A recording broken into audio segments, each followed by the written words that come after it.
उर्मिला माधोपुर गांव में रहती थी। उसके पास पारो नाम की एक पालतू गाय थी। पारो उर्मिला के साथ पिछले कई सालों से है। पति के देहांत के बाद इसी गाय के सहारे उर्मिला ने अपने परिवार को चलाया। उसकी गाय का दूध पूरे गांव में मशहूर था। गांव के सभी लोग उर्मिला से ही दूध लेते थे। उर्मिला का बेटा शहर में पढ़ता था। वहीं उसे पूनम नाम की एक लड़की से प्यार हो गया और उसने अपनी माँ को बिना बताए पूनम से मंदिर में शादी कर ली। आज वो गांव वापस आने वाला था। उर्मिला बहन, 2 किलो कर देना दूध। 1.5 किलो मुझे भी देना। क्या बात है उर्मिला बहन, आज तो तुम बड़ी खुश दिखाई दे रही हो। बात ही खुशी की है सरोज बहन, आज मेरा बेटा गांव वापस आ रहा है। बस जल्दी जल्दी काम निपटा कर उसी के लिए बढ़िया बढ़िया पकवान बनाऊंगी। पता नहीं शहर में उसे क्या खाने को मिलता होगा और क्या नहीं। अच्छा तो ये बात है, चलो बहुत बढ़िया हुआ। कब से बेटे के बिना अकेले रहते रहते तुम उदास हो गई हो। अब वो आ जाएगा तो तुम्हारे साथ काम में भी मदद कर देगा। हाँ वो तो है। अरे आ रही हूँ पारो, तू क्यों आवाज लगा रही है? मैं जानती हूँ तू भी सूरज का नाम सुनकर बहुत खुश हो रही है। रुक, मैं अभी तुझे चारा डालती हूँ, फिर तो सूरज ही तुझे खिलाएगा। उर्मिला की गाय पारो अपनी आवाज में उससे बातें कर रही थी, मानो वो भी सूरज के आने की खुशी मना रही हो। शाम के समय सूरज आ जाता है, पर अपने बेटे के साथ बहू को देखकर उर्मिला को बहुत बुरा लगता है। माँ तुम नाराज मत हो, सब कुछ बहुत जल्दबाजी में हुआ। पूनम के पिताजी की तबीयत ठीक नहीं थी और वो चाहते थे कि हम ये शादी जल्दी से जल्दी कर लें, इसलिए मैं आपको बता ही नहीं पाया। पर अब मैं आपके साथ ही रहूंगा, आप चिंता मत करो। और माँ पूनम बहुत अच्छे स्वभाव की पढ़ी लिखी लड़की है, आप एक दूसरे को आसानी से समझ जाओगे। ठीक है, देखती हूँ वो मुझे कितना समझती है। गांव के रहन सहन और शहर के रहन सहन में बहुत फर्क है बेटा। उर्मिला की तरह पूनम घर के कामकाज नहीं कर पाती थी। उसे तो घर का कोई भी काम करना नहीं आता था। सूरज, तुमने मुझे कहाँ लाकर पटक दिया है? मुझसे ये घर के काम नहीं होते। हमें शहर वापस चलना चाहिए। उस गाय का गोबर साफ करो, उसे चारा डालो, उसे नहलाओ, घर की लीपा पोती करो। ये सब करके तो बदबू के मारे मेरा बुरा हाल हो रहा है। ऊपर से तुम्हारी माँ को माजी माजी का नाटक करते हुए लहसुन प्याज ही काटती रह जाऊं। कैसी बातें कर रही हो पूनम? यहाँ पर सारा कामकाज बना हुआ है। मैं तो यहाँ पर बढ़िया सी डेयरी खोलने की सोच रहा हूँ। दूध, घी, पनीर, दही और कुछ खास मिठाइयों की बहुत ही बढ़िया डेयरी खुल जाएगी। हमारी अच्छी खासी कमाई हो जाएगी। शहर में घर का किराया, खर्चा पानी कितना ज्यादा है। वहाँ पर मुझे काम सेट करने में ही सालों गुजर जाएंगे। और जहाँ पर मेरा अपना खुद का घर का काम है, हम शहर में क्या करेंगे? तुम्हें पता भी है हमारी गाय का दूध पूरे गांव में मशहूर है। सोचो हम कितना कमा लेंगे। और फिर हमारे यहाँ रहने से माँ को भी सहारा रहेगा। वो बेचारी अकेले काम नहीं संभाल पाती है। अच्छा तुम काम करो, मैं थोड़ी देर बाजार होकर आता हूँ। क्या तो सूरज ठीक ही रहे? शहर में काम करने के लिए पैसों की भी जरूरत होगी। यहाँ पर तो अपना मकान, अपना काम है और फिर हमें तो पैसे कमाने से मतलब है। कुछ सालों में अच्छे पैसे कमा लिए तो बाद में शहर जाकर बस जाएंगे। पर मुझे किसी भी तरह से सासू माँ से अलग होना है ताकि उस गाय पर मेरा कब्जा हो जाए। पता नहीं, माँ जी तो बहुत चालाक है, कितने पैसे अपने अंदर करके बैठी होंगी। पूनम को पता था कि सूरज गांव में ही काम बढ़ाने वाला है, इसलिए वो अलग होने के रास्ते ढूंढने लगी। सूरज, सुबह से काम कर करके मैं थक गई हूँ। मेरे आने के बाद माँ जी ने घर के सारे काम मेरे ही जिम्मे डाल दिए हैं। गाय को नहलाना, धुलाना, गोबर साफ करना, चारा डालना, सारी देखभाल तो मैं करती हूँ। और दूध बेचने के टाइम पर माँ जी गल्ला लेकर तखत पर खुद बैठ जाती हैं। ऐसे थोड़ी होता है। मैं अब और बर्दाश्त नहीं कर सकती। जब मैं इतना काम कर रही हूँ तो फिर मैं अलग ही रहूंगी। मुझे माँ जी के साथ नहीं रहना। और हाँ, उस गाय पर मेरा हक है। मुझे तो बस बंटवारा चाहिए, गाय का बंटवारा। पूनम इतनी जोर जोर से चिल्लाकर ये बात कह रही थी कि उसकी बात उर्मिला के साथ साथ पड़ोसियों ने भी सुन ली और सब वहाँ आ गए। बहू, बंटवारा, वो भी मेरी पारो का? मेरे जीते जी ऐसा कभी नहीं होगा। और तुम जानती ही क्या हो पारो के बारे में? उसे मैंने बहुत प्यार से पाला है, उसकी देखभाल की है। तुम मेरी पारो को एक दिन भी रख कर तो दिखाओ, वो तुम्हारे साथ एक दिन भी नहीं रहेगी। हाँ हाँ, इस गाय की देखभाल मैं कर लूंगी, आप उसकी चिंता मत करो। पर एक शर्त है, आप बीच में दखलंदाजी नहीं करोगी। मैं जैसी मर्जी गाय की देखभाल करूं, आप उससे दूर रहोगी। सूरज, अगर आज बंटवारा नहीं हुआ तो मैं तुम्हें छोड़कर शहर चली जाऊंगी। माँ, अगर पूनम चाहती है तो आप उसे गाय दे क्यों नहीं देती? उसे एक बार कोशिश करने तो दो। कहीं ऐसा ना हो आप दोनों के झगड़े में मेरी शादीशुदा जिंदगी खराब हो जाए। सूरज बेटा, एक माँ कभी नहीं चाहती कि उसके बच्चों का घर खराब हो। अगर बहू की यही इच्छा है तो आज से मैं अपनी पारो बहू के हवाले करती हूँ। उर्मिला बहन, इतने सालों से हम देख रहे हैं पारो को तुमने बहुत लाड प्यार से पाला है। कहीं ऐसा ना हो बंटवारे के चक्कर में एक निर्दोष जानवर परेशान हो जाए। सब गांव वाले भी क्या समझाते। पूनम तो बंटवारे की जिद पर अड़ गई थी और ऐसा ही हुआ। गाय अब पूरी तरह से पूनम के हवाले थी। सूरज गांव में डेयरी खोलने की व्यवस्था के काम से शहर चला जाता है। पूनम तो आलसी थी। उसने गाय के प्रति लापरवाही दिखाना शुरू कर दिया। वो सुबह उठकर ना तो गाय का गोबर साफ करती थी, न उसे नहलाती धुलाती थी और न ही उसे समय पर चारा देती थी। इसी कारण गाय के आसपास बदबू फैलने लगी और मक्खियाँ, मच्छर, कीड़े मकोड़े आने लगे। गाय को समय पर चारा नहीं मिलता था। वो कमजोर हो गई। पूनम सारा दिन सोती रहती और खाती पीती रहती। गाय ने दूध देना भी बंद कर दिया। एक दिन गाय बेहोश होकर जमीन पर गिर गई। ये देखकर पूनम घबरा गई। सूरज उसी समय शहर से आया और वो भी घबरा गया।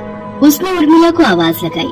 उर्मिला दौड़ती हुई अपनी पारो के पास आई और बिलख बिलख कर रोने लगती है। पारो, पारो उठ, देख देख, मैं तुझे आवाज लगा रही हूँ। पूनम, पारो की देखभाल की जिम्मेदारी तुमने ली थी ना, फिर उसका ये हाल कैसे हो गया? मुझे माफ कर दो सूरज, गलती मेरी ही है। मेरे कारण पारो आज इस हालत में है। मैं सचमुच माँ जी की तरह पारो की देखभाल नहीं कर सकी। माँ जी, मुझे माफ कर दीजिए। उर्मिला दौड़कर चारे के पास जाती है और चारे को उठाकर पारो के आगे रखती है। पारो को उर्मिला के स्पर्श का एहसास होता है। वो थोड़ा सा हिलती है। ये देखकर सब खुश हो जाते हैं। उर्मिला अपने हाथों से पारो को चारा खिलाती है। पारो खुशी खुशी ढेर सारा चारा खा लेती है, मानो वो कब से उर्मिला के हाथों से ही चारा खाना चाह रही थी। पूनम को अपनी गलती का एहसास हो जाता है और वो उर्मिला से माफी मांगती है। कुछ दिनों में पारो फिर से ठीक हो जाती है। अब सूरज ने भी गांव में एक बड़ी डेयरी खोल ली थी। धीरे धीरे सब कुछ ठीक हो जाता है और दोनों सास बहू मिलकर पारो की देखभाल करने लगती है। पारो भी अब बहुत खुश थी।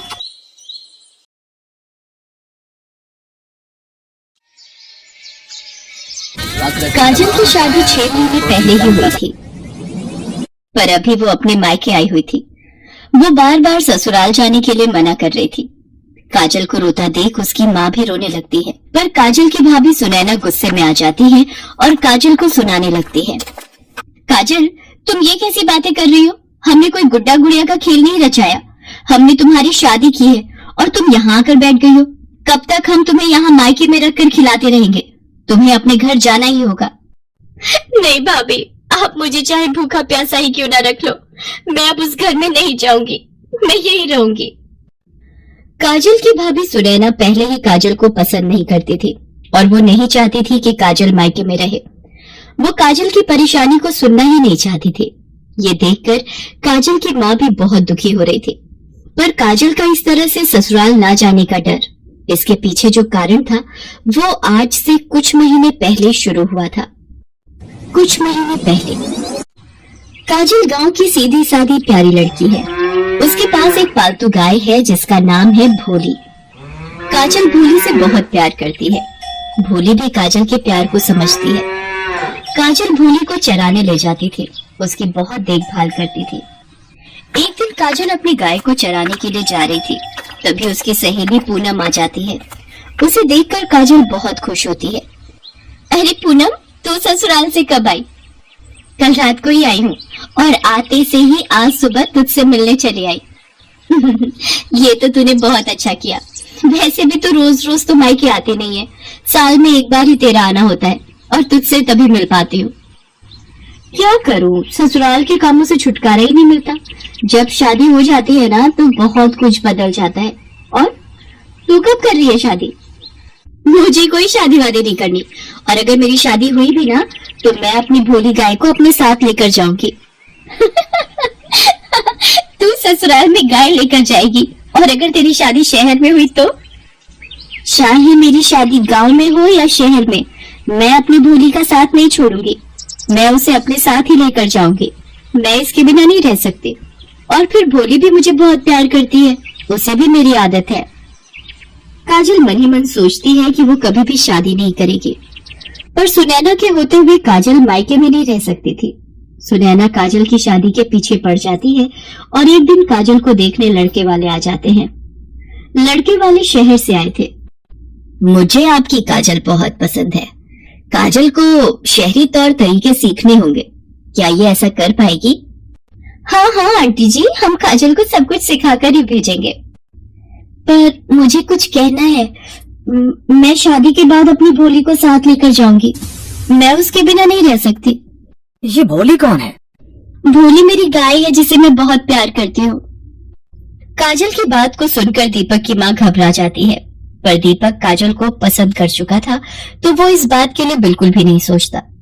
वो अपनी माँ को मना लेता है और दोनों परिवारों की सहमति से काजल और दीपक की शादी हो जाती है। काजल भोली को लेकर अपनी ससुराल पहुँचती है। माँ जी, भोली को कहाँ बांध दूं? अब तू चाहती है कि मैं तेरी गाय के लिए अलग से कोई कमरा तैयार करूं? मुझे नहीं पता कहाँ बांधना है। काजल, तुम भोली को लेकर इधर आओ और वो देखो सामने गार्डन एरिया है, वहाँ बांध दो। काजल भोली को गार्डन में बांध देती है और अंदर चली जाती है। आते जाते लोग गाय को गार्डन में बंधा देखते और हैरान होते। ये देखो, सामने कमला बहन ने घर के बाहर गाय बांधी है। अब ये शहर के लोग गांव वालों की तरह अपने गार्डन में गाय बांधने लगे हैं। मुझे तो लगता है इन्हें दूध महंगा लगता है, इसलिए घर में ही गाय को बांध दिया है। अरे आपको नहीं पता, आजकल जिसको जो समझ आता है वो करता है। लगता है कमला बहन ने गाय पाल ली है। हमें क्या लेना देना, हम चलते हैं। आते जाते पड़ोस के लोगों की बातों को सुनकर काजल की सास गुस्से में आ जाती है और आग बबूला हो जाती है। अगले दिन काजल उठती है और बाहर जाकर भोली को रोटी खिलाती है और भोली के गले में बंधी रस्सी खोल देती है। इतनी देर में काजल की सास कमला बाहर गार्डन में आ जाती है। अरे तुम इसे खोल क्यों रही हो और इसे कहाँ ले जा रही हो? माँ जी, मैं इसे चराने ले जा रही हूँ। तुम्हारा दिमाग खराब हो गया है? ये शहर है, सब पागल समझेंगे। चुपचाप इसे वापस बांध दो और अंदर जाकर अपना काम करो।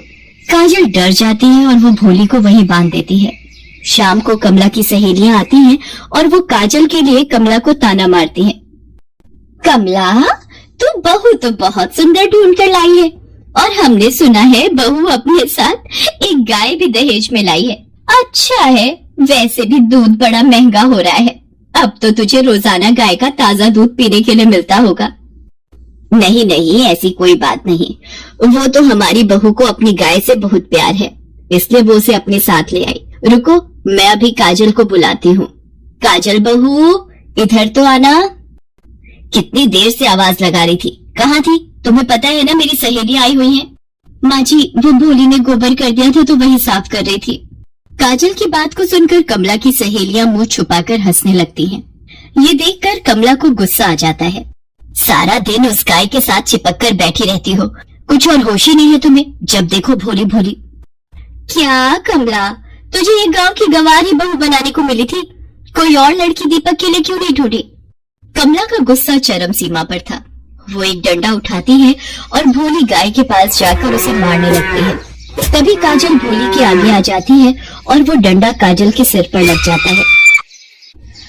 बाप रे, अपनी गाय से इतना प्यार! उसको बचाने के लिए बहुरानी खुद ही आगे आ गई। माँ जी, आप मेरी गाय को क्यों मार रही हो? उसने आपका क्या बिगाड़ा है? क्या बिगाड़ा है? इसी की वजह से आस पड़ोस और रिश्तेदारी में मेरा मान सम्मान पूरी तरह से चकनाचूर हो गया है। इतना कहकर कमला गुस्से में घर के अंदर आ जाती है। कमला अब काजल पर अत्याचार करने लगी थी। वो उसे भूखा रखती थी और भोली गाय का सारा गुस्सा वो उसी पर निकालती थी। घर के सारे काम भी कमला अब काजल से ही करवाती थी। एक दिन तो कमला ने हद ही कर दी। उसने भोली गाय को चुपके से एक ऐसी दवाई खिला दी जिससे भोली बीमार पड़ गई। काजल को जब ये बात पता चली तो वो गुस्से में आ गई और अपनी गाय को लेकर वहाँ से जाने लगी। चल भोली, यहाँ हमारा कोई नहीं, अब हम यहाँ नहीं रहेंगे। ठीक है, अगर जाना चाहती है तो जा, और फिर वापस इस घर में लौटकर कभी मत आना। काजल रोती हुई किसी तरह भोली गाय को लेकर अपने मायके वापस आ जाती है और रोने लगती है। माँ, जिस घर में मेरी भोली को मारने की कोशिश की गई, मैं उस घर में वापस नहीं जाऊंगी। काजल रोने लगती है। उधर काजल की सास बाजार से आ रही थी। रास्ते में एक गाड़ी उससे टकरा जाती है और उसका एक्सीडेंट हो जाता है। उसे कुछ लोग अस्पताल लेकर जाते हैं। दीपक भी वहीं पहुंचता है। दीपक को पता चलता है कि सुबह ही काजल भोली गाय को लेकर घर छोड़कर जा चुकी है।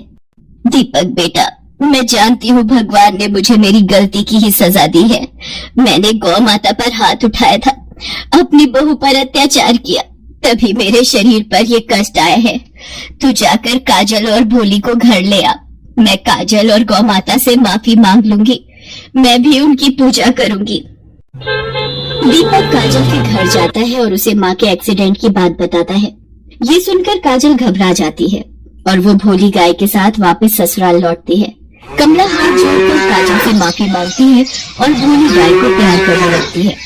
धीरे धीरे गौ माता की सेवा करने से कमला की तबीयत में सुधार आ जाता है और उस दिन से वो भी काजल के साथ भोली गाय की सेवा करती है।